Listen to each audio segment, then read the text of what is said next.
A partir de agora, você irá ouvir mais um vídeo com fatos reais de como é que era antigamente os verdadeiros cultos pentecostais. E você que é um crente pentecostal, eu te convido a assistir a este vídeo até ao final, e para que você não seja mais enganado por alguns falsos movimentos neopentecostais, e para que você não seja mais levado em roda por todo o vento de doutrina pelo engano dos homens maus. E antes de começarmos os relatos, eu, vosso irmão em Cristo, presbítero Fernando Santos, já quero deixar avisado que todos os sábados estamos postando vídeos sobre a história da igreja de antigamente no canal do YouTube Assembleia de Deus Simples 1911 na Sã Doutrina. E sábado que vem iremos narrar como é que era a forma de zombação que os primeiros crentes pentecostais de 1911 sofreram por parte de católicos e de crentes tradicionais que mais tarde receberam de Deus a punição. Não perca! E a fonte de onde extraímos estes relatos, os quais vamos relatar, é do diário do pioneiro Gunnar Wingren, que foi o fundador da Igreja Assembleia de Deus no Brasil. Então vamos lá começar os relatos. Assim, Gunnar Wingren escreveu dos anos de 1911 a 1932 no seu diário, das páginas 163 a 172, que diz: nos cultos dos anos 1930, cumpriu-se verdadeiramente o que diz o Salmo 133, que diz: ó quão bom e quão suave é que os irmãos vivam em união. Oh glória! Xaraboconecrávias, ribias, cobra surianda ganaia. E nos cultos pentecostais não havia ninguém que fosse grande orador, e não havia ninguém que fosse um sábio e entendido, e todos se sentiram pequenos na presença do Senhor Jesus. Embora houvesse aqueles que realmente eram sábios, mas ninguém queria mostrar-se. E é maravilhoso quando o povo de Deus segue as instruções do apóstolo Paulo, que disse: eu não quis saber de outra coisa senão de Jesus Cristo e este crucificado. Louvado é o nome santo de Jesus, que vive e reina para todos sempre. Glória a Deus. Desta maneira, não foi necessário que ninguém louvasse ao homem, mas todos louvaram somente a Jesus. E fiquei maravilhado ao ver como todos estavam cheios do divino Espírito Santo de Deus e falavam com muita alegria. E eu disse aos irmãos ali no culto: vocês parecem todos alegres como crianças. Oh glória, que felicidade! Oh glória, que alegria no Senhor Jesus! Que maravilha! Antigamente os cultos pentecostais eram totalmente governados pelo Espírito Santo de Deus, com a plena alegria de Jesus, como está escrito lá em João capítulo 17 e versículo 13, onde Jesus disse: tenham a minha alegria completa em si mesmo. Oh, glória! Que maravilha! Jesus! Irmãos, infelizmente, hoje em dia, muitos cultos são governados por homens. Uns fazem cultos para persuadir o povo a dar dinheiro em troca pelas bênçãos deste mundo. Outros fazem cultos dando para o povo rosa, sal, vassoura e etc e tal. E outros fazem cultos com poderes hipnóticos a ponto de fazer o povo a comer até cobras e ratos. Outros fazem cultos adorando foto de homens e adorando imagem de esculturas. Outros fazem cultos com doutrina de demônios, aonde nos cultos quem fala o que é a doutrina é os demônios e não Jesus. Outros fazem cultos aos anjos, aonde quem recebe adoração é os anjos, que se tornaram onipresentes. Agora eles estão aqui em São Paulo, daqui a pouco eles estão em Minas Gerais, daqui a pouco eles estão lá em Manaus, daqui a pouco os anjos estão lá no Rio de Janeiro. Que anjos são esses que são onipresentes? Aonde na Bíblia diz que anjo é onipresente, irmãos? E outros fazem cultos dizendo que eles são Jesus e que eles têm a mão furada, ou seja, eles são os falsos cristos e falsos profetas que estão por aí para enganar, se possível for, até aos escolhidos da sã doutrina de Jesus Cristo. E o pior de tudo é que o povo fica realmente hipnotizados, enfeitiçados, prestando um culto a homens e não ao Senhor Jesus, ao Jesus verdadeiro que morreu naquela cruz e ressuscitou ao terceiro dia para nos salvar e nos dar vida eterna. Glórias, oh glórias a Jesus. Jesus já dizia: errais por não examinar as Escrituras e nem o poder de Deus.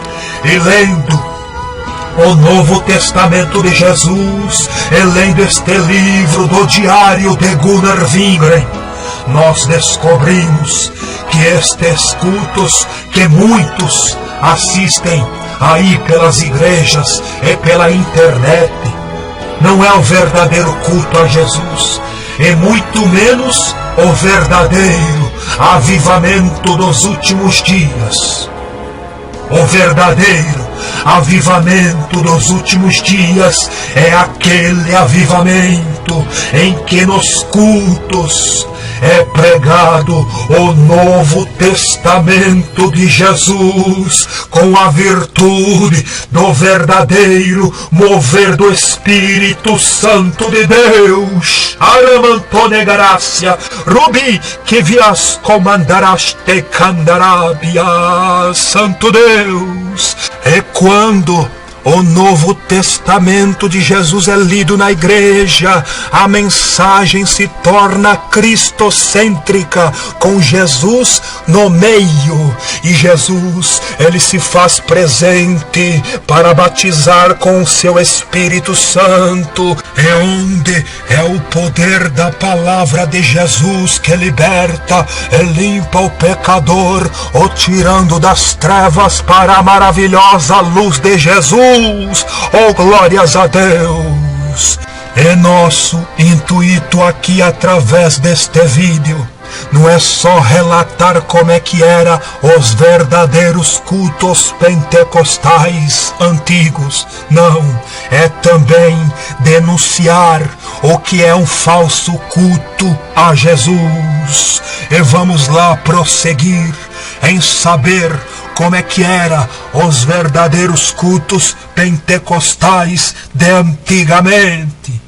Das páginas 167 a 172 está escrito que o pastor Levi Petrus, da igreja Filadélfia de Estocolmo, do país da Suécia, veio fazer uma visita aqui no Brasil no ano de 1930.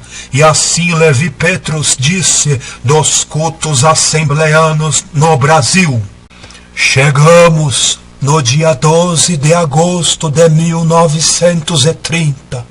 E o culto estava marcado para 7 horas da noite.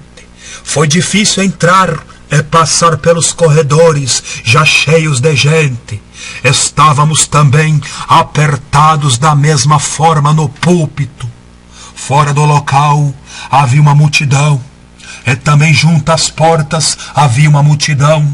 E enquanto lutávamos para entrar, ouvimos um belo hino de alegria. E quando chegamos aos nossos lugares, toda a multidão se levantou, abanando as mãos e dando mostras de uma grande alegria. Eu não sei porquê, mas creio que nunca senti uma alegria tão grande como a que tive quando fui saudado na igreja com bem-vindo. Racanto Nagashevia. Oh, glórias! Que maravilhoso e tocante é estar face a face com uma igreja brasileira. Foi um culto sem comparação. Palavras são pobres para se descrever um quadro como aquele. Eu senti que estava no verdadeiro culto pentecostal. E desde o princípio senti uma liberdade espiritual muito gloriosa. E fiquei surpreso naquele culto por vários motivos. Pois eu notei que o povo tinha muita facilidade de compreender o sentido da mensagem. E se alguém acha que os brasileiros têm nível intelectual baixo, comete um grave erro. Os brasileiros são todos muito atenciosos e instruídos. Pode-se estar certo de que eles se alegram e clamam aleluias e glórias a Deus na ocasião certa da pregação, e não aceitam tampouco qualquer coisa. Só quando ouvem uma mensagem que chega ao coração é que as suas almas sensíveis dão lugar às expressões de júbilo. Glória a Deus! Depois todos cantaram o velho hino chamado "De Deus as santas promessas hoje se cumprirão". Este hino foi entoado debaixo de um maravilhoso poder de Deus. A maioria cantou cenário. Muitos aprendem os hinos de memória, pois não sabem ler. Quando Wingren fez o convite, 7 pessoas vieram à frente e dobraram seus joelhos. E todos os crentes, velhos e jovens, reuniram-se ao redor dos que se entregavam ao Senhor Jesus. E a alegria era grande. Aleluias e glórias a Deus. Assim eu participei do meu primeiro culto no Brasil, em uma outra igreja que fica no sertão, que tem ali como pastor um querido irmão de nome Berlamino Ramos. A igreja ali tem mais de 100 membros. Este dia foi um dos mais interessantes para mim. O culto começou às 11 horas e do lado de fora da igreja havia ali na cerca muitas mulas e cavalos amarrados dos irmãos que já haviam chegado para o culto, e muito tempo após o culto haver começado, ainda chegavam cavaleiros das montanhas em direção à igreja. Aqui, como em outros lugares, o povo participa com muita alegria dos hinos. Oh, que alegria, alegria, alegria, glória a Jesus. O irmão Wingren começou o culto dando oportunidades para testemunhos, os quais não se fizeram esperar. Velhos, jovens, homens e mulheres testificavam maravilhosamente da graça de Jesus manifestada nas suas vidas. Em seguida, o irmão Wingren pregou e o povo recebeu a mensagem como um sedento recebe águas. Oh, glórias a Deus! Quando Wingren terminou a pregação, não podemos continuar o culto dentro da casa, pois havia chegado tanta gente e se reunido do lado de fora que a maioria não podia ouvir o que se pregava e o que se dizia do lado de dentro. Por isso, nós nos reunimos debaixo de uma grande árvore, onde bancos foram colocados. Era um dia muito quente e abafado, e na sombra dessa árvore eu preguei ao povo. Os crentes pareciam como se já estivessem fora do mundo. Escutavam as palavras de Jesus com a boca aberta, e se notava que compreendiam o que eu dizia. Quando terminei a pregação, o irmão Wingren fez o convite e 12 pessoas aceitaram ao Senhor Jesus. Oh, que glórias, maravilhas, Jesus!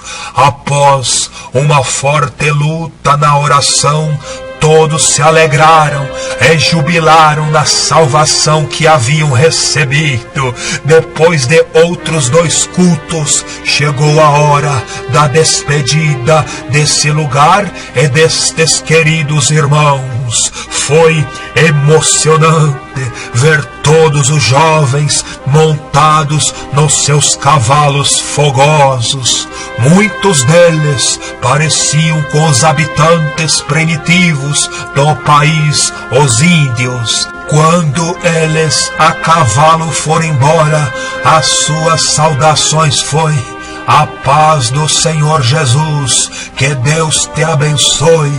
Enquanto os últimos raios solares ainda brilhavam ali sobre os cumes das mais altas montanhas, produzindo um efeito colorido tão forte e belo que parecia até que estávamos no mundo das fadas e dos encantos. Eis que de repente um homem ficou em pé sozinho no meio do vale, entregue à oração e ao louvor, e do fundo do coração ele agradeceu a Deus por Deus ter dado o privilégio aos crentes e às igrejas suecas de apresentarem a mensagem da salvação completa ao povo brasileiro. Oh, que maravilhas! Glórias ao Senhor Jesus! Na página 205 e 206 também está escrito: no mês de abril de 1931, o missionário Gunnar Wingren escreveu: o Senhor continua a realizar a sua obra grandiosa aqui. Muitos vêm ao culto e aceitam a Jesus. No ano passado, batizamos nada menos que 99 novos convertidos. No domingo, quando orávamos por 4 pecadores, o Espírito Santo caiu sobre um deles e ele foi batizado e começou a falar em outras línguas. Naquele mesmo instante, a igreja estava cantando: se está cumprido, se ouve novas línguas. Oh, glórias a Deus. Era maravilhoso ver que todos esses crentes recém-convertidos não se davam nenhum descanso até receberem a promessa do Espírito Santo. E os servos de Deus também estavam sempre convictos dessa necessidade e oravam muito pelos novos convertidos para que eles recebessem esta gloriosa promessa de falar em outras línguas na virtude do Espírito Santo de Deus. Oh, glória a Deus! Nas páginas 67 e 68, Gunnar Wingren disse: Deus me deu hoje uma mensagem. Compreendi que nunca devemos confiar nos homens, só em Deus mesmo. Contei no culto como vim a este país sem pedir ajuda de ninguém, somente confiando no Senhor Jesus. Os irmãos ficaram muito tocados nos seus corações e começaram a chorar. Depois houve uma profecia em que o Senhor Jesus disse que sempre estaria comigo e que aquele que não me obedecer, tampouco estaria obedecendo ao Senhor Jesus. Irmãos e irmãs em Cristo Jesus, que são membros da Igreja Assembleia de Deus no Brasil, vocês ouviram a profecia que foi dirigida ao fundador das Assembleias de Deus, que aquele que não obedecer às doutrinas expostas por Gunnar Wingren não estará obedecendo ao Senhor Jesus? E a partir deste momento, vocês irão ouvir diversos conselhos e doutrinas do fundador da Assembleia de Deus. Conselhos estes se preocupando para que não haja esfriamento espiritual nos cultos e para que não haja heresias na igreja. E você que vai ouvir, se você for um pastor assembleano e estiver ensinando ao contrário de Wingren, você estará cometendo o pecado de rebeldia. Você pode ter até 60 anos de crente da Assembleia de Deus, mas se não obedecer, você estará no pecado de rebeldia. Então vamos lá ouvir algumas doutrinas e conselhos de Wingren. Na página 139 do diário de Gunnar Wingren, diz que o pastor Paulo Leivas Macalão disse que Gunnar Wingren exortou a igreja no Rio de Janeiro a não aprenderem heresias e mentiras de que Jesus só voltará no meio da grande tribulação ou no final da grande tribulação. Tudo isso é uma grande mentira de quem não tem a compreensão das Escrituras através do Espírito Santo de Deus, pois sabemos que Jesus voltará antes da grande tribulação para arrebatar a sua igreja. E assim o pastor Paulo Leivas Macalão disse acerca da exortação que Gunnar Wingren deu sobre a volta de Jesus.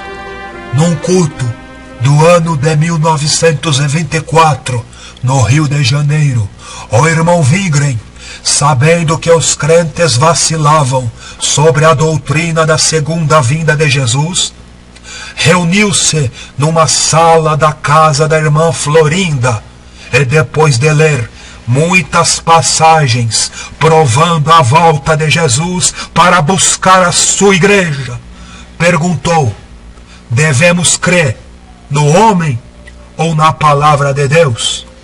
Nós respondemos: na palavra de Deus. E assim alguns se firmaram mais na verdade da palavra de Deus. Oh, glória a Deus! E louvado é o nome santo de Jesus. No dia 1º de abril de 1930, Wingren deu um conselho a todos os pentecostais brasileiros que não mudassem os costumes antigos, mantendo a mesma forma de culto dentro da igreja e que mantivessem a mesma forma de evangelismo fora da igreja, nas praças e nas ruas e dentro de ônibus e dentro de trem, para que Jesus continuasse a salvar as almas através do convencimento do Espírito Santo. E este conselho está na página 195. Você que é um crente pentecostal assembleano, ouça atentamente a este conselho e guarde nas tábuas do seu coração, para que a chama pentecostal continue a arder em seu coração. E assim Wingren disse: Deus é testemunha de que o meu único desejo é que o Espírito Santo possa ter o seu próprio caminho neste país chamado Brasil, e que esta gloriosa obra divina possa continuar da mesma forma que começou, juntamente com o Espírito Santo governando a igreja sem interferência de homens. E não posso deixar de apresentar a minha convicção de que o Senhor Jesus chamou e ainda está chamando homens e mulheres para o serviço da propagação do Evangelho, para ganhar almas e testificar do seu amor. E que todos nós, juntos no céu, venhamos nos alegrar um dia, oh glória a Deus, pelas almas que ganhamos para Jesus durante as nossas vidas neste mundo. E amém, glória a Deus, oh maravilhas. Sobre as mulheres nos cultos de antigamente, muito se tem dito. Qual era a posição das mulheres nos cultos pentecostais de antigamente? Na página 179 do Diário de Wingren, nos diz que no ano de 1930 houve a primeira conferência pentecostal no Brasil, aonde os líderes abordaram assuntos de suma importância para o bom desenvolvimento dos cultos a Deus, inclusive sobre a posição das mulheres no culto. E assim está escrito no Diário de Wingren sobre as mulheres: em razão de haver diferentes opiniões sobre o trabalho da mulher na igreja, a conferência tratou deste assunto. E no final dos debates foi oficializada a seguinte declaração: as irmãs têm todo o direito de participar na obra evangélica, testificando de Jesus e da sua salvação, e também ensinando quando for necessário. Mas não se considera justo que uma irmã tenha a função de pastor de uma igreja ou de ensinadora. Isso só deve acontecer somente quando não existir na igreja irmãos capacitados para pastorear ou ensinar.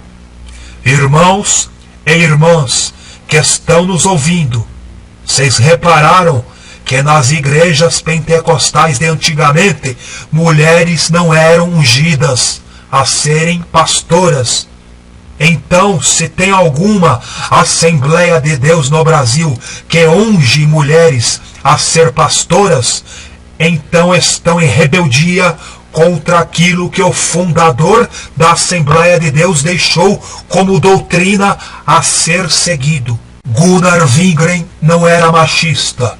Quando ele teve de fazer algumas viagens missionárias, ele deixava sua esposa Frida Wingren dirigir alguns cultos, mas, porém, nunca a deu cargo de pastora. Na página 63, Gunnar Wingren também falou como o Espírito Santo usou uma irmã de uma forma tremenda para que pecadores fossem salvos. E também ele falou das duas primeiras crentes batizadas com o Espírito Santo no Brasil, que foram usadas tremendamente com a imposição das mãos, aonde os enfermos eram curados. Isto nos prova que quem dirigia os cultos era o Espírito Santo e não os homens. E também ele falou das duas primeiras crentes batizadas com o Espírito Santo no Brasil, que foram usadas tremendamente com a imposição das mãos, aonde os enfermos eram curados. Isto nos prova que quem dirigia os cultos era o Divino Espírito Santo de Deus, e não os homens. Assim, Gunnar Wingren disse no dia 2 de maio do ano de 1913, Jesus estava perto de nós hoje no culto. Durante a oração, o Espírito Santo se manifestou poderosamente. Alguns riam debaixo do poder de Deus, outros falavam em línguas, outros profetizavam e todos se alegravam imensamente. Nunca vi o poder de Deus derramado com tanta intensidade no culto como hoje na Vila Correia. Através de uma irmã, o Espírito Santo Ele mesmo fez o convite para os pecadores se converterem. E uma grande multidão se reuniu para ver essa manifestação maravilhosa do poder de Deus. Durante a pregação, as bênçãos de Deus também caíram sobre os crentes. Aleluias e glórias a Deus. As duas primeiras pessoas que receberam a promessa do batismo com o Espírito Santo no Brasil foram as irmãs Celina de Albuquerque e irmã Maria Nazaré. Ambas falaram em outras línguas e profetizaram, e foram instrumentos de grandes bênçãos na igreja, desde o princípio. E quando elas impunham suas mãos sobre os enfermos, estes eram curados de suas enfermidades e ficavam cheios do poder do Espírito Santo de Deus. Oh glórias, que maravilhas, Jesus! Nas páginas 83 e 85, Wingren também disse: Deus não faz acepção de pessoas. Deus é contrário que a sua igreja seja governada pelos homens, pois deve ser governada pelo Espírito Santo de Deus. No dia seguinte, realizamos um culto de membros bastante difícil, mas Deus nos deu vitória. E assim foi possível rejeitar a proposta de consagrarmos ao diaconato irmãos que não fossem batizados com o Espírito Santo de Deus. E também foram estabelecidas as condições para uma pessoa ser batizada nas águas. E devemos deixar que a palavra de Deus venha resolver todos os assuntos. E eu disse aos irmãos: se alguns não gostam dos nossos cultos de oração, ou talvez sintam comichão nos ouvidos, então podem ir para outros cultos de oração em outras igrejas. Glórias a Deus e aleluias a Jesus.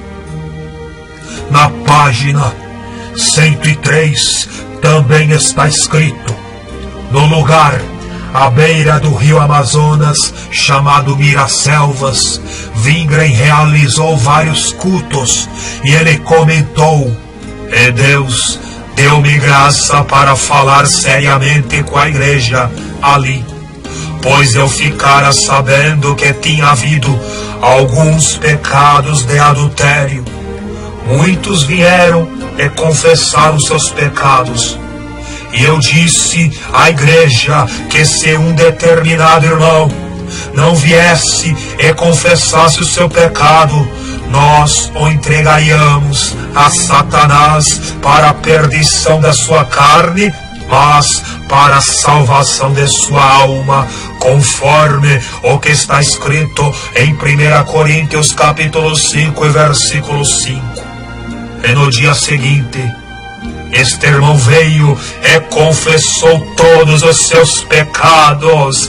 Oh, glórias a Deus e aleluias ao santo nome de Jesus. E esses cultos no Miraselva foram realizados num lugar bem perto da Mata Virgem.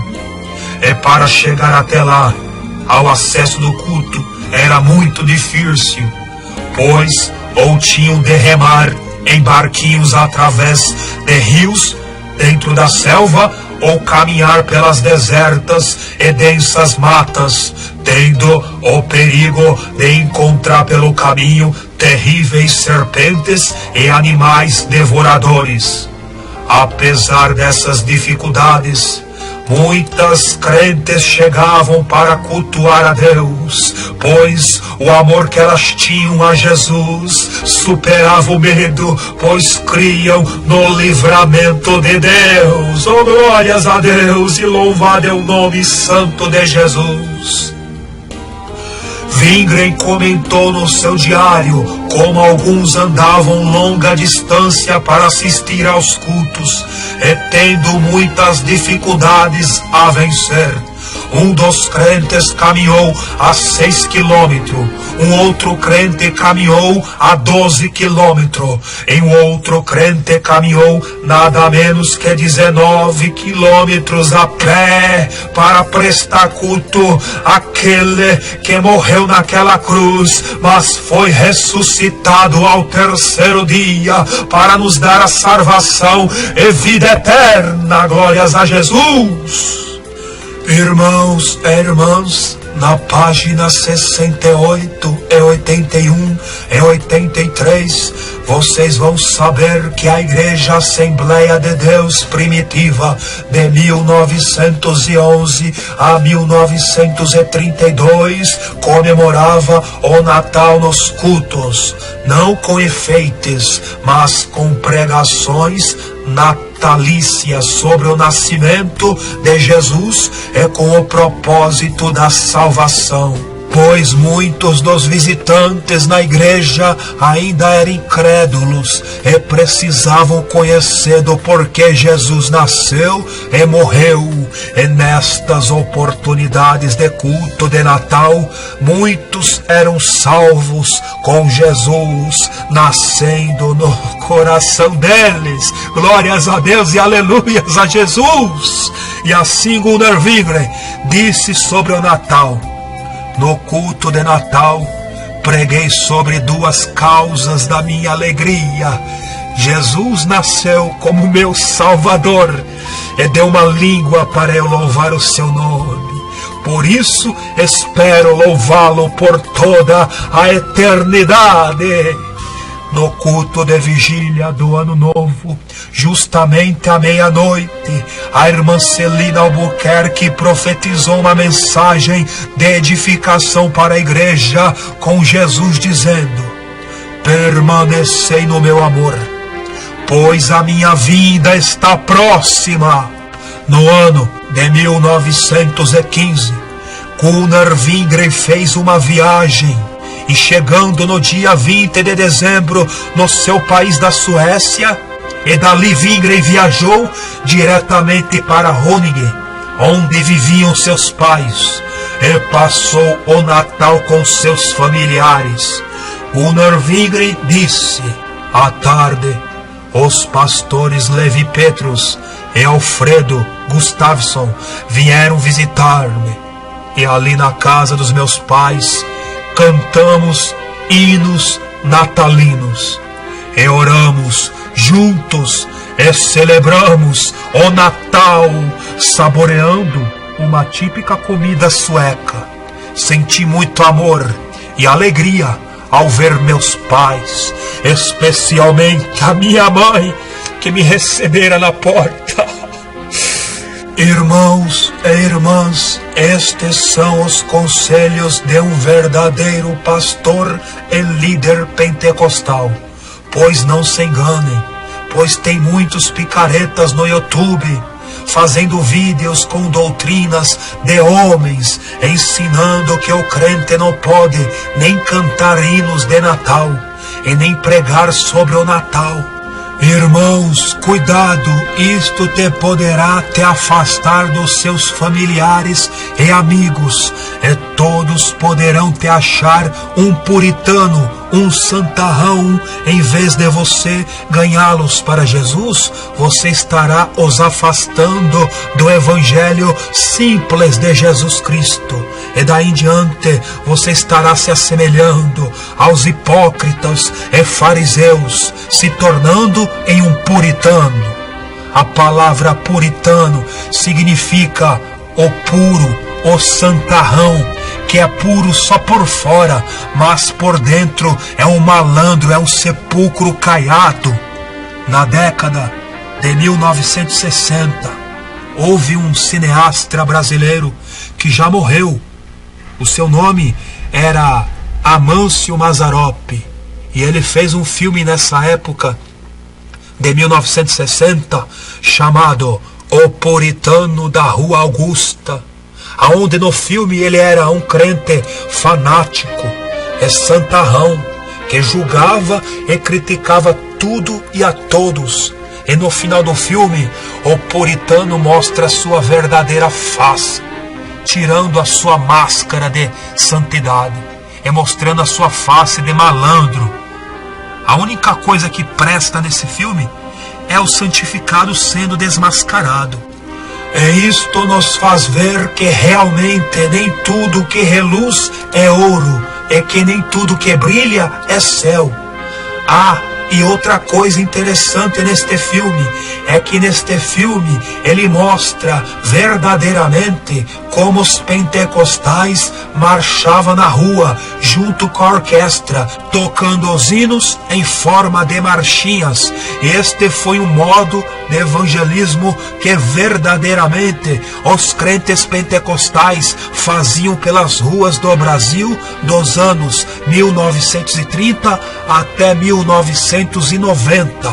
Das páginas 140 a 143, Wingren escreveu: a igreja da Rua Figueira de Melo, no Rio de Janeiro, foi inaugurada e comportava cerca de 400 pessoas.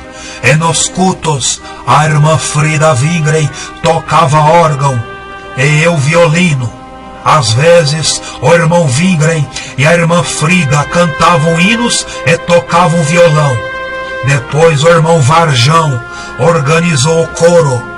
Irmãos, e na história do movimento pentecostal, o irmão Emílio Conde descreve o desenrolar de um culto nos anos de 1925 a 1926, dizendo: às 7 horas da noite, os crentes começavam a reunir-se, e bem depressa enche-se a igreja. A primeira coisa que os crentes fazem quando entram é dobrar os joelhos e orar. Alguns oram alto e outros em silêncio. Mais e mais pessoas chegam, todas alegres e cheias de zelo pela obra de Deus. Ninguém fica conversando antes do culto, mas todos estão orando fervorosamente a Deus pelo bom andamento do culto. O pastor começa a cantar um hino, e todos se levantam e cantam juntos um hino. De repente outro hino é cantado com muito fervor e alegria. O hino é dirigido por uma senhora ruiva, e a irmã Frida Wingren é que está tocando órgão. Um jovem por nome Paulo Leivas Macalão está ao seu lado tocando violino. E um senhor de idade toca trombone. Esta é a orquestra principal. Depois, o irmão Wingren dá a oportunidade para alguém testificar.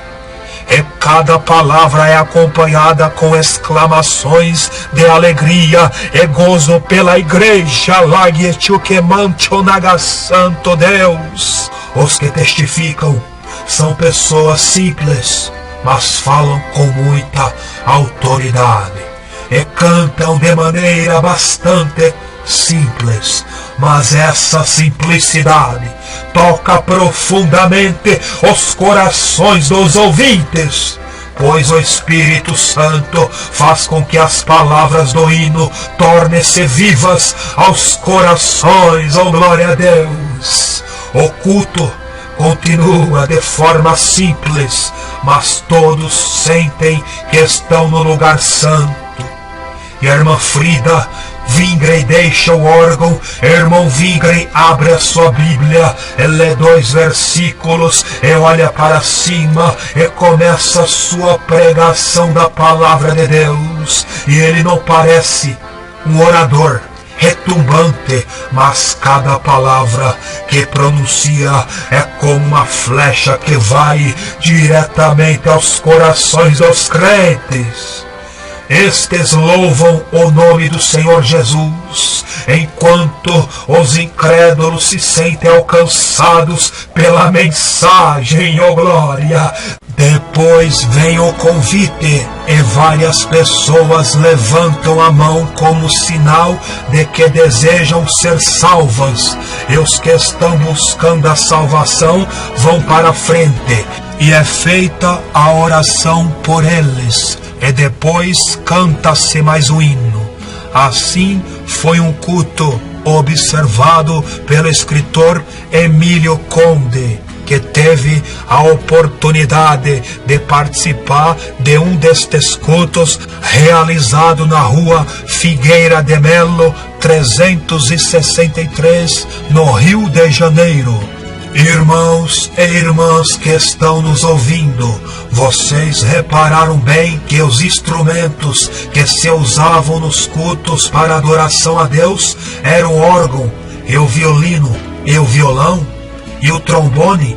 Isto no ano de 1925. Agora, já na década de 1930, nós vemos através de fotos que foram agregados muitos outros instrumentos dentro da igreja para o louvor e a glória e adoração do nome de Jesus, pois a igreja agora estava ganhando muitas almas para Jesus e crescendo muito no Rio de Janeiro. E sabemos muito bem pela história que no Rio de Janeiro o samba raiz se fazia presente em todos os morros carioca, e o ritmo samba raiz junto com o carnaval, eles agregavam muitos instrumentos, como no caso do bandolim e do pandeiro e do trombone e do trompete e da corneta e do instrumento bumbo, que hoje em dia ele acompanha a bateria, só que naquela época não se tinha os pratos da bateria, os quais faz um barulho estarrecedor sendo tocado por uma pessoa que não tem inspiração divina. E com a força do evangelismo pentecostal das novas igrejas, Assembleias de Deus, muitos sambistas e carnavalescos daquela época ali no Rio de Janeiro foram salvos, e com isto foram trazidos para dentro das igrejas alguns instrumentos, como no caso o pandeiro, e o bumbo, e o bandolim, para adoração ao nome de Jesus. Deus. E a prova disto é que as fotos não nos deixam mentir. E hoje em dia tem aparecido alguns falsos historiadores neopentecostais que se dizem serem puritanos da sã doutrina, que dizem que a igreja antiga não tinha bateria e nem pandeiro dentro da igreja, mas as fotos das décadas de 1930 não nos deixam mentir. E assim, esses falsos profetas são desmascarados pelos seus falsos ensinos nos seus vídeos do YouTube. E a única diferença dos tocadores de instrumentos antigos com os modernos de hoje é que os tocadores dos instrumentos daquela época eram convertidos de verdade e ungidos para poder tocar os instrumentos com uma sinfonia inspirada pelo Espírito Santo de Deus. E também vemos que a partir da década de 50 surgiu muitos cantores crentes que começaram a gravar louvores através do LP, dos discos. E o primeiro LP vinil gravado pela Assembleia de Deus foi na década de 50, que foi gravado junto com o missionário Lawrence Olson, aonde continha uma pequena pregação e alguns louvores da banda Lira, Jardim e Coro, onde nos instrumentos nos comprova que naquele tempo eles usavam sim o instrumento que hoje em dia faz parte da bateria, chamado surdo ou bumbo. Só que naquela época não se tinha os pratos da bateria, os quais hoje em dia se faz um barulho estarrecedor, sendo tocado por alguém que não tenha a inspiração divina para tocá-los. Irmãos e irmãs, e hoje em dia devemos sim exortar com toda a doutrina os tocadores de guitarra e bateria dentro da igreja, porque eles perderam o juízo, eles perderam a reverência a Deus e eles perderam o respeito pelos irmãos de idade, pelos irmãos mais velhos que já são anciões. Até a década de 50, a Igreja Assembleia de Deus não usava o rádio para o evangelismo, mas já era um sonho de Gunnar Wingren antes de morrer, pois ele disse na página 230, no ano de 1932, em sua última viagem de volta à Suécia, para nunca mais voltar ao Brasil, e assim ele disse: "Esta noite tive pela primeira vez durante toda a viagem um sono reparador e profundo. Hoje passamos pela linha do Equador, a 1.700 milhas do Rio de Janeiro. Como eu desejaria que pudéssemos ser como fortes estações de rádio, para que o mundo pudesse ouvir a voz de Deus. Deus, dai-me esta graça." Glória a Deus e aleluias ao Senhor Jesus.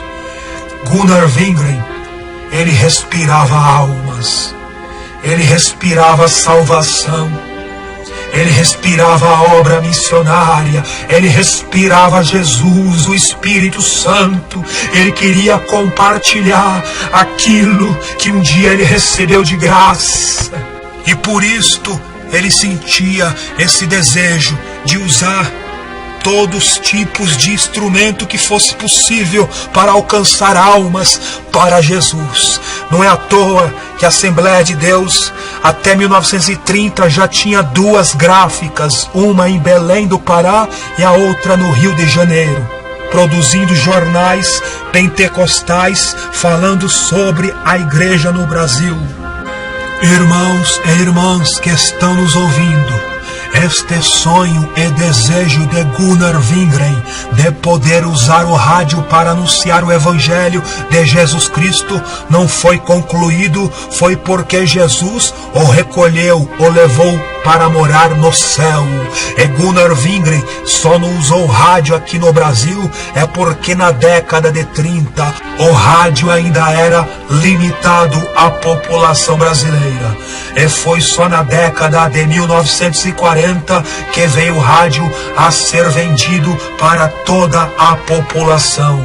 E a Assembleia de Deus teve o seu primeiro programa de rádio, foi no dia 2 de janeiro de 1955, através da Rádio Tamoio. Nós temos em nosso canal no YouTube o vídeo com este primeiro programa de rádio chamado A Voz das Assembleias de Deus, gravado no ano de 1955. Até então este programa de rádio era usado para o evangelismo, e muitos desconhecedores da história da Assembleia de Deus dizem que a igreja proibia também seus fiéis de terem rádio em suas casas. Isto é uma mentira. O rádio nunca foi proibido. Não é à toa que este programa de rádio, A Voz das Assembleias de Deus, ficou sendo transmitido por 34 anos, dos anos 1955 até aos anos de 1989. E o que foi proibido a partir do ano de 1975, através da resolução de Santo André, da 8ª norma proibitiva, foi o uso do aparelho de televisão, o qual todos os fiéis da Assembleia de Deus foram convidados pela CGADB, pela Convenção Geral das Assembleias de Deus, a se abster-se, tendo em vista a má qualidade da maioria dos seus programas de televisão.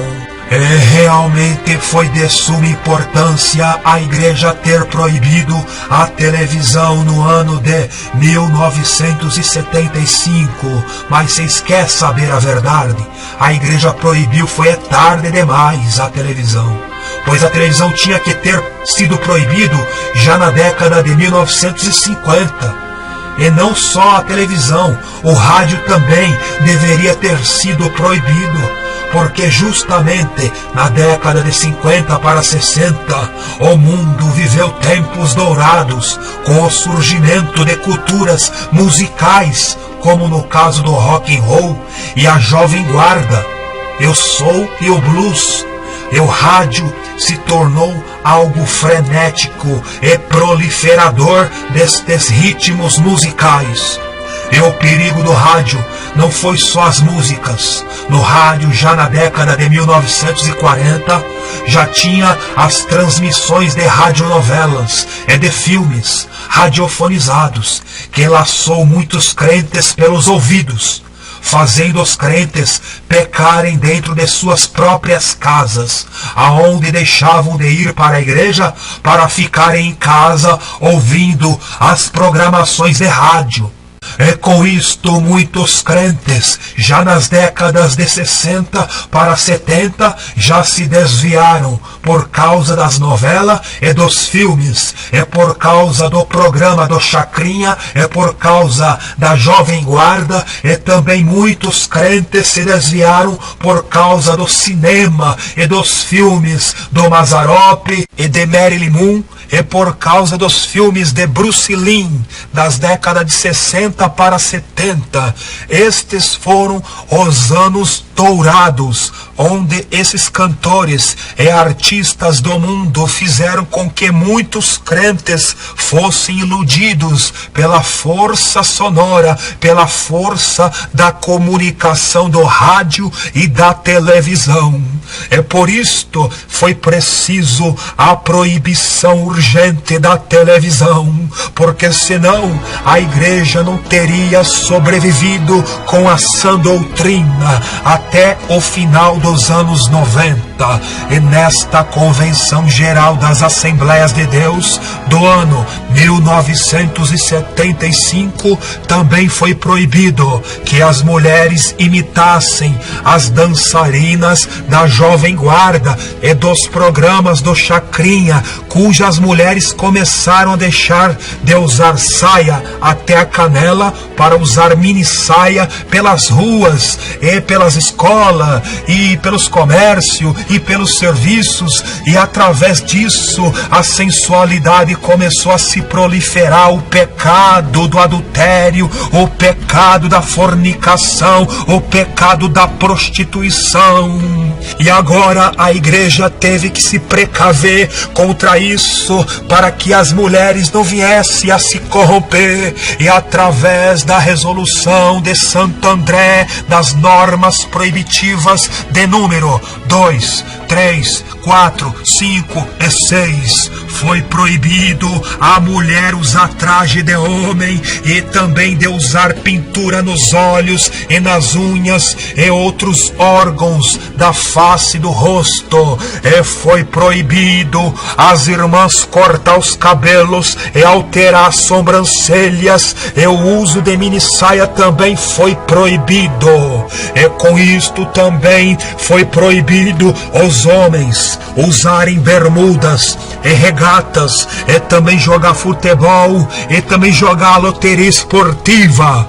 Estas doutrinas, e como muitas outras, foi muito boa para a igreja, pois assim a preservou, para que a igreja continuasse a ser uma igreja noiva, sem ruga, sem mancha, imaculada e zelosa, especial e de boas obras, para ir morar no santo céu com o santo Jesus Cristo. Racanto negaya suriande cavlácia. Oh glória, santo Deus! Agora, irmãos, se formos analisar o diário de Gunnar Wingren, não iremos encontrar o missionário Gunnar Wingren pregar a doutrina de usos e costumes de jeito nenhum.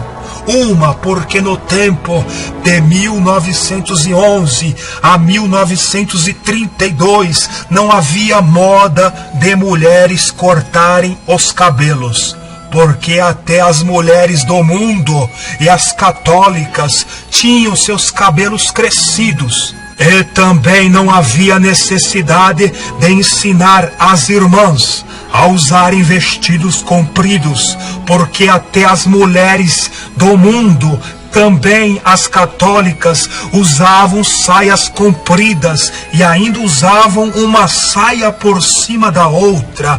Alguns irmãos neopentecostais dos dias de hoje, que se dizem serem da sã doutrina, eles ensinam que a saia das mulheres crentes assembleanas de antigamente era até aos pés. Mas isto é mentira, e digo com propriedade, e provando através das fotos antigas, que a saia das irmãs eram com cerca de 1 palmo abaixo do joelho. E hoje, realmente, há necessidade de se ensinar as mulheres assembleanas a voltarem a se vestir com pudor, como as antigas irmãs se vestiam, com pudor, para que as jovens crentes venham também se ataviar e se vestir com pudor, sem mostrar sensualidade e lascívia do corpo. E vocês podem ter certeza, vocês mulheres, que Jesus vai colocar tudo na balança. Vai colocar as irmãs antigas que não cortavam o cabelo, que não usavam saia curta, que não usavam maquiagem, não se pintavam. É injusto isto. Na hora da salvação, vocês pensam que vocês vão estar juntas. Não vai estar, não adianta falar que vocês estão salvas estando contrária à doutrina da igreja. A doutrina não mudou.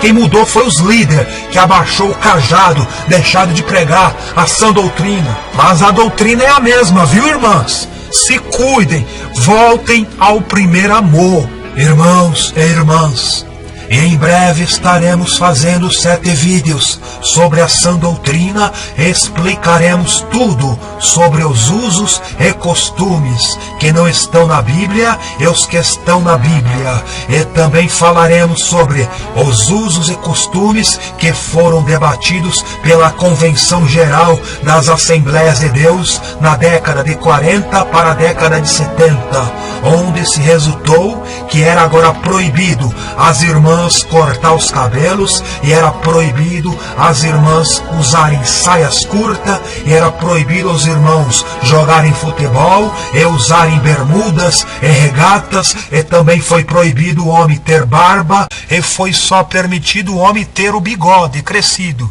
E, infelizmente, hoje em dia essa doutrina só está no papel. Infelizmente, esta doutrina só se encontra lá nas atlas dos livros da Convenção Geral das Assembleias de Deus, pois quase nenhum pastor assembleano obedece a estas doutrinas, pois não teria nem como, A hipocrisia iria ser de tamanho escândalo, pois proibir a televisão, e não proibir o notebook, e não proibir o tablet, e não proibir o celular, que acessa Facebook, que acessa YouTube, que é pior que a TV aberta. Seria de grande hipocrisia, aonde até mesmo eu que estou aqui vos falando, seria um hipócrita se usasse. Mas dou graças a Deus que Jesus tem uma promessa antiga de fazer os membros das igrejas Assembleia de Deus a voltarem ao princípio e a voltarem ao primeiro amor. Irmãos e irmãs, e a volta da Assembleia de Deus ao primeiro amor está começando neste ano de 2019 através de um pastor presidente das igrejas Assembleias de Deus do Mato Grosso, chamado pastor Sebastião Rodrigues de Souza, que reafirmou as doutrinas da Resolução de Santo André do ano de 1975 para com a igreja, o qual ele é o anjo que dará conta das ovelhas ao sumo pastor Jesus Cristo. Glória a Deus e louvado é o nome de Jesus. Em um domingo, dia 19 de março do ano de 1916, Wingren realizou um culto e disse: falei sobre Hebreus capítulo 13, versículo 8. Houve línguas e interpretações. A unção de Deus caiu tão fortemente que muitos irmãos ficaram tremendo debaixo do poder de Deus, e toda a igreja jubilava na presença do Senhor Jesus Cristo. Eu tive de me deitar no chão, tão imensa foi a alegria que senti. Glórias a Jesus Cristo. E vários foram curados e batizados com o Espírito Santo de Deus. Durante um desses cultos, Gunnar Wingren disse no seu diário: eu estava tão cheio de alegria que saltei e pulei sobre o poder de Deus. Eu estava tão cheio de alegria que saltei e pulei sobre o poder de Deus. Glórias e glórias e louvado seja o nome de Jesus Cristo para sempre. Labrasúria Canai. É isto mesmo que você está ouvindo. O fundador da igreja Assembleia de Deus, ele dava lugar ao Espírito Santo e pulava e saltava no culto debaixo do poder de Deus. Louvado é o nome de Jesus Cristo. No ano de 1922, Gunnar Wingren escreveu em seu diário, na página 123, o seguinte: esta noite A mensagem foi tão forte que atingiu os ossos e medulas dos irmãos. Vários choraram. O irmão Vestlude e eu pregamos debaixo da inspiração do Espírito Santo. Sobre um certo culto, Gunnar Wingre disse: ali o poder de Deus se manifestou extraordinariamente e os cultos eram como campo de batalha.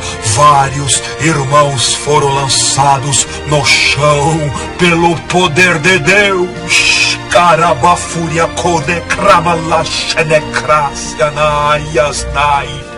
Os cultos de oração eram realizados no lugar chamado Trapiche da Barra, em Maceió.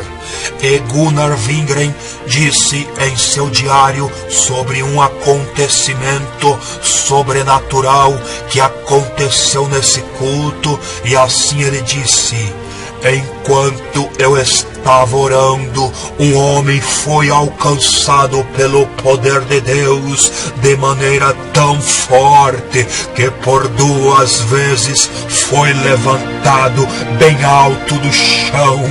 Louvei muito ao Senhor e senti grande gozo no meu Deus. No ano de 1943, David Walker pregava quando de repente ele flutuou, literalmente saiu do chão, se levantando do chão diante de todos os cristãos presentes ali naquele culto. E a verdade deste fato é que conseguiram bater uma foto do fato ocorrido. E esta foto está aí para quem quiser ver. Estas provas são infalíveis que Deus tem este poder de fazer um homem flutuar. Mas o mais incrível é que no arrebatamento da igreja não vai ser só um homem que vai ser levitado, que vai ser levantado. Não, será todos os crentes lavados e remidos pelo sangue de Jesus Cristo, que irão subir deste mundo, irão subir deste chão para o céu de luz, irão voar aos céus para estar para sempre com o Senhor Jesus. No ano 1913, a pequena igreja regozijava-se dia a dia no Senhor. E os batismos nas águas eram realizados nos rios, um atrás do outro. E a alegria e o louvor dos crentes subiam com força ao céu. Gunnar Wingre escreveu: hoje batizei 14 novos convertidos. O poder de Deus veio tão forte sobre mim lá no rio que eu quase não pude mover-me. De noite terminei a pregação cantando um hino espiritual e o poder de Deus estava sobre toda a igreja. Uma irmã viu Jesus entre nós através de uma visão. E no fim do culto vários irmãos profetizaram. Muitos tiveram seu Pentecostes naqueles dias. Entre outros, um menino de 13 anos recebeu a promessa do Espírito Santo na sua casa de manhã, quando estava orando. Em seguida ele veio no culto e o poder de Deus foi muito grande sobre ele, levando a falar em línguas e a profetizar. Oh, maravilha, Jesus! Em outro dia, tivemos uma gloriosa experiência na casa da irmã Celina Albuquerque. Quando orávamos, o poder de Deus veio sobre nós e começamos todos a rir, cheios de uma onda de gozo e alegria. Depois chegou outro irmão e começou a alegrar-se conosco, mas eu fiquei com medo, não nos devemos alegrar no próprio poder, e sim em Jesus. E são admiráveis as poderosas manifestações de poder que vemos nos cultos. E repousa uma seriedade santa sobre o povo salvo. Mas o Senhor avisou numa profecia dizendo: muitos estão só brincando com meu nome e com meu espírito. Ai deles, eu os castigarei se não despertarem em tempo. Irmãos e irmãs, peço a todos que deem um like no vídeo e que compartilhe o link deste vídeo nas suas redes sociais, fazendo com que este vídeo chegue aos crentes assembleanos, para que eles conheçam como é que era a verdadeira Igreja Assembleia de Deus de antigamente, a fim de que muitos crentes assembleanos recebam a identidade de crente assembleanos, sem precisarem imitar a outras igrejas, e assim muitos voltem ao primeiro amor.